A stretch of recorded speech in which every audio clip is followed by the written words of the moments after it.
Hey there everyone, and welcome back to another installment of Speaking of Sundara, where I talk about Sundara, Dawn of a New Age, a fantasy RPG setting for Pathfinder Classic and Dungeons & Dragons 5th edition. For regular readers who are used to seeing my face for these updates, this current format is a result of repeated technical difficulties I had when I tried to record. However, if this is a setup you all like, it's something I can keep going in the future. So share your comments below, and let me know what I should plan on doing going forward. But without further ado, I want to get into this week's topic, the Blooded. Now, orcs and elves have been part of tabletop RPGs since the first edition of Dungeons & Dragons, and half-elves and half-orcs weren't too far behind. They've become an expected part of the game, and they are very much a part of Sundara as a setting. But as with everything else, they're a little bit different. How, you might be asking? Well, traditionally, half-elves and half-orcs are assumed to come from the union of a human with a creature of another species. There are exceptions to this, of course, but those exceptions often prove the rule. For those who didn't catch the previous installments of Speaking of Sundara, elves are capable of producing offspring with nearly any sentient creature. Orcs are a little more limited when it comes to their potential partners, but they are quite capable of having children with any of the base player species in the game, along with a few notable other species. As such, a blooded individual, which is to say anyone with a thread of orc or elven heritage in their blood, is counted as an elf or an orc on one side, but they are also considered the other parent species for the purposes of spells, feats, and similar effects.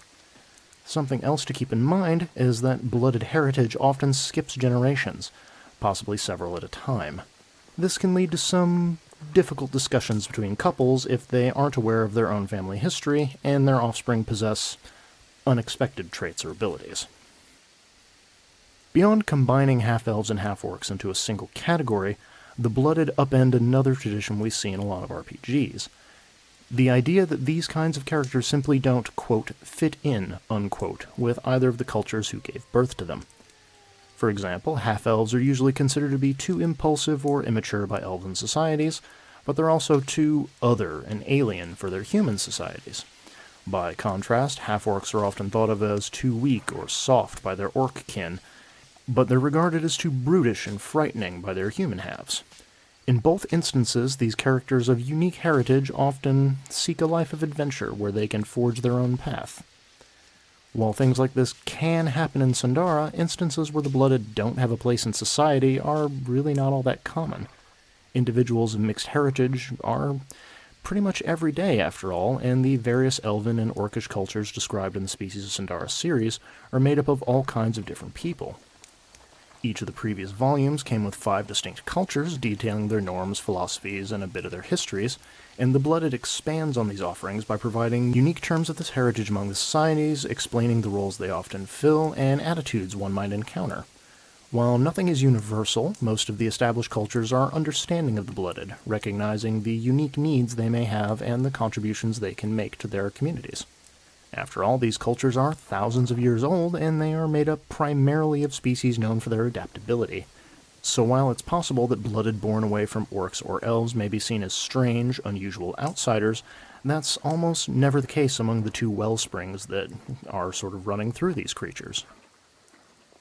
The main goal with the Blooded was to make them feel like a bigger, more open choice for players to create characters who are as unusual as they desire, drawing on this wellspring of power for inspiration.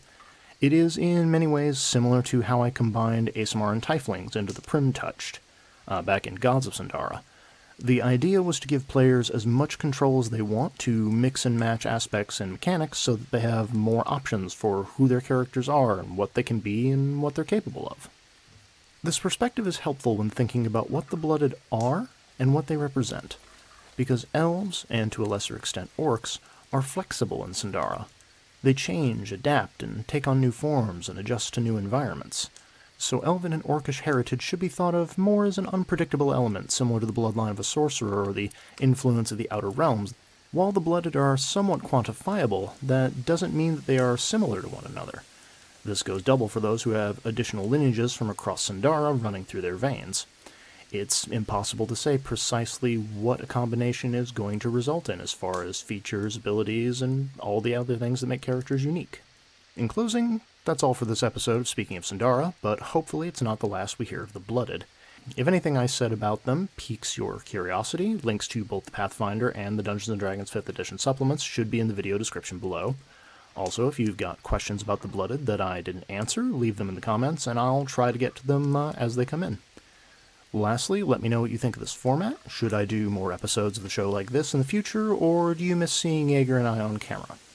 Or should I alternate, just keep things fresh, go back and forth between the two different formats? Whatever your opinion is, let me know, and until next time, happy gaming, everybody.